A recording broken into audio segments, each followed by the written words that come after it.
Unë fare nuk e kontestoj, as që e vën dyshim patriotizmin e zotri Haradinajt gjatë luftës, edhe para luftës, edhe pas luftës, po jo për demarkacionin.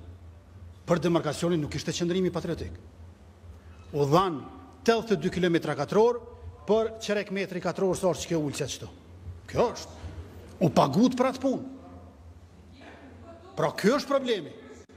Kjo është problemi. Se patriot nuk mundesh me qenë i kufizuar në kohë, duhet të rjetën. Ka shumë njerëz që një pjesë tjetër kanë qenë patriot, e mandej jo patriot, e thënë but.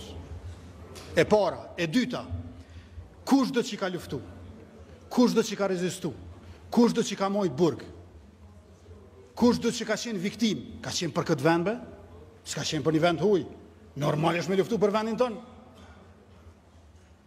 është gjëja më normale.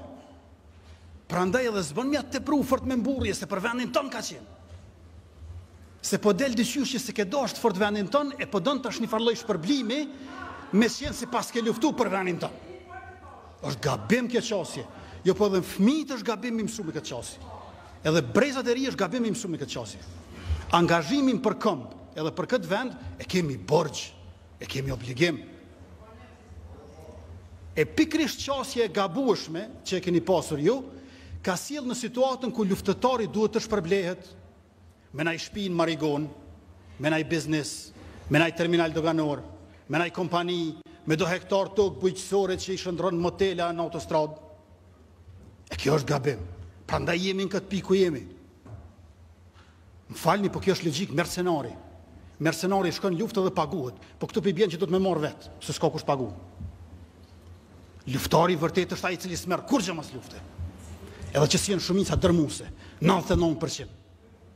As 1% luftarëve si keni në pushtet.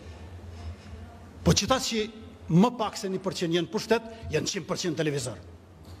E ata tjerë si janë kurrë në televizor.